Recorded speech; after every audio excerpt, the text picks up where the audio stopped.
Unmute, Susie. Hello? Hello? Good, you're on. Okay, sorry. The dragonflies are back. So this is a poem called Dragonflies. Whirling rainbows startle fishermen as they fix their bait, sat easy on riverbanks of wild flowers. Dragonflies have emerged from the water, shaking their diaphanous wings, discarding their sleeping beauty night apparel. Take flight after years below the surface, crack their night glass after so many years of gazing and dreaming. Underwater wraiths twisting and turning, focus in on the new world. Did they communicate in dragon tongues? Did they sing crazy songs, inspiring the fish? Disentangle themselves from water weeds? Come, brother, come, we need to breathe. Entranced at the magic of flight, smashing through the glass, catching the light of sun and moon. I depart, then you follow, alighting on lily pads, water irises, hyacinths, whee, and away we go, shivering in flight with quivering wings. We express ourselves, bodies hurtling along, out of time, crossing space. It's our time of madness, body popping into the future, but we are beautiful Cinderellas escaping our plight. Hear the carolade of bells from the church. Myriads of colours transport us in ball gowns of light. The rites of spring brought us here, but midnight will follow soon enough. And I've been hearing a lot about octopuses lately, and I got quite fascinated by them. So I wrote a poem called Octopus Dreams. How do we know that they dream? Is it that lashing blue ocean filling their many eyes? Rems of green gold pouring from multiple brains as they sleep on the bottom of the sea? Like a helium balloon, they turn off. They take off to the surface, caressed by fluffy blankets of foam. They love us, don't they? Their many tentacles holding us to ransom. But our love is reciprocal. It's a breeze. If they dislike us, they let us know. Spray us with sand from the bottom of the sea, or a gush of water down the neck. You're just not my type, are you?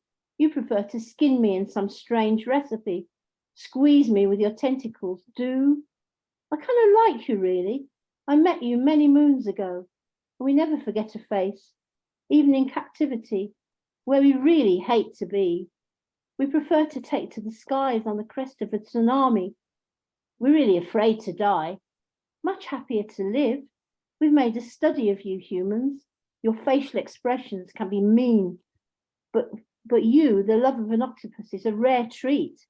We have strong feelings and many feelers. I could tickle you to death if I've a mind to. If you'd like that, then free me from this cursed tank. Have you ever seen an octopus commit harikiri? Then just watch me. I'll smear the glass with ink before you eat me alive in a salad bowl.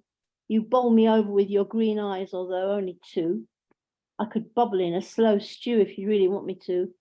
I'll see you in hell. I'll lie in wait. I've other lives, you know. Don't torture me for fun to satisfy your craven lust. Yes, I've dreamt of this moment, all right. I've seen it in crystals out of sight. If only our love was reciprocal. And then the other one is the journeys one. It's called Returning Home. Cold shudders through the windows as our train speeds along, the tortuous trip back to Essex, shivering in lightweight serapes. Wedding veils unravel in the ice fields thick with snow. We're done up in Aztec designs, spiders' webs from top to toe, shivering as we go, so far from Chiapas. My hair, blood red, curls, hennaed in Mexico City, hangs on my shoulders like a ziggurat. I climb inside myself in a crazy dream. I engage with the scornful eyes of Essex boys, in pinstripes, with spiky hair, the latest cut. They run amok in the station, pissing down the stairs. Here, look at these tossers, dirty jippos. I abandon these trolls by closing my eyes. and watching my lashes puree psychedelia. I see a limpid eye in the glass. The winter sun sees all. Across swamps, iced in a wasteland of branches, it glows red as if exhausted from trying to fathom the train's cargo of jaundiced humankind. Past lives spent in assembling ziggurats to the great ones, slaves of war gamefully employed. Montezuma's revenge for stealing gold from a powerful race of heartstoppers. Briefcases are flourished, fresh from the stock exchange. Rucksacks with thick, rich contents kicked aside. I gaze at distant high-rises where the poor are contained, planning their suicides after more cuts. They fail to understand their own power, which diminishes day by day, year by year. They're greater than that. Listen to the cries in the ziggurats. See the reflective curve of the knife as hearts are filleted away. Me done? Thank you. Just outside of Paris, you'll find Monet's garden, Giverny. One beautiful day, Susie and I went there. I call this one Monet Reflects. When I look back, I remember my blurred vision. Blurred as if something were lost in the apprehension. Water lilies are seen. Is that enough? I choose to show my garden the way I see it, not the way a daguerreotype would, with the edge softened, so they say, by glaucoma. It's true, I have an eye condition. That doesn't mean my paintings are the work of a sufferer. They are mine, jealously mine. That must be remembered. Just as the expression impressionism isn't my choice, but that of a critic.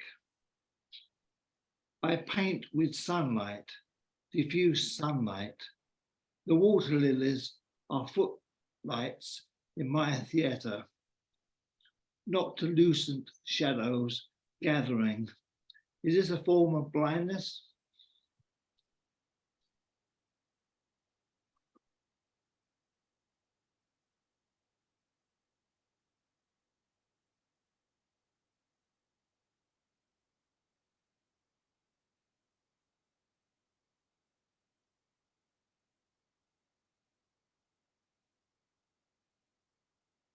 Creation myth, terra incognito. 2. Lumbering along over a frozen wasteland with a branch of mistletoe, I heard the creak above and below zero, a swirling world of ice.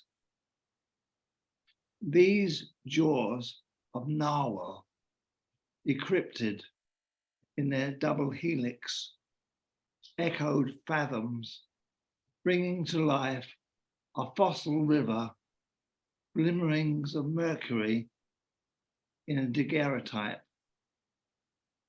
A thunderstruck oak floated over the rapids to a vanishing point, supernova melting away as sticks of dynamite, a straw fire, exfoliating lights reflected in my astrolabe, the day stars Gegenschein, trajectory into an orbit up from Earth's center, its glass heart.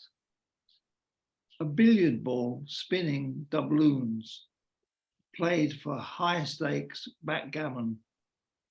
The flying islands drift away in ultraviolet rays through blizzard latitudes. A catastrophe about to happen, tsunami, jumpstart the shift. Astrophysicists redefine the shadows from the carousel dragons, war horses careering around the sun at its centrifuge, a toad in a lightning storm, warmth from the machinery, a plasma screen, painted saints and demons from the carnival, a witch's hat, wandering the playground, eliding epigee to perigee, continually mutating, fragmenting on the edge of lights, microcircuits, a centrifuge spinning off in a trajectory to the end of the multiverse. Haunted by the space-time village expands thermodynamically, believing in Heraclitus and terra incognito, intergalactic spaceships, and the switch of the light bulb, the Tyrannosaurus on Atlantis, the parallax visions fed on toothsome forests, the balderdash of shadow factories out in the frozen tundra, watching the lights, ufologists, Apollonian theories of evolving, meandering Neanderthal from the Bahrain Valley to Palestine, with a Neolithic concept of astral travel in their double helix, speaking of Egyptians about hieroglyphs. Calculations beyond the lowest common denominator decrypted. It happened in the Crab Nebula when Chinese astrologers with knowledge gleaned from shaman traveling under Aurora Borealis, following the herd across the vast by glyphs, Kodak moments in the dark rooms and laboratories, discovering the origin of species, a place and a time, a sidereal trajectory, history written, glimpsed, lymphatic, Attic salt, Archimedes in dialogue with wizards conducting magic, hermeneutic in Platonic caves, the road to the coast of Phoenicia. Marie Curie cracks the atomic code, the Tang dynasty in ambergris, an alternate universe, vegetable essence, ghostly moments, an epiphany of cherubim in fields of asphodel. Mnemosyne, reawakening, the veins of water courses, godheads in cauldrons, leading into a never-ending beginning of diametric opposition. The sky crystalline in the super collider, refining particle physics, a conceptualization, a metaphysical expression of meteorological actuality, a quantum leap in a Van de Graaff generator explains away the mystery of we Tellurians through our trajectory, conducting lightning, discovering gamma rays, constructing planispheres, brings us back to Neolithic sky watchers across bursts of tundra. Thank you very much. And it's a privilege to be on the same show as David Barnes because I know him well and he is a great inspiration to both of us. Thank you, David. And thank you, David. Thank you both, Robert and Susie. Robert, floating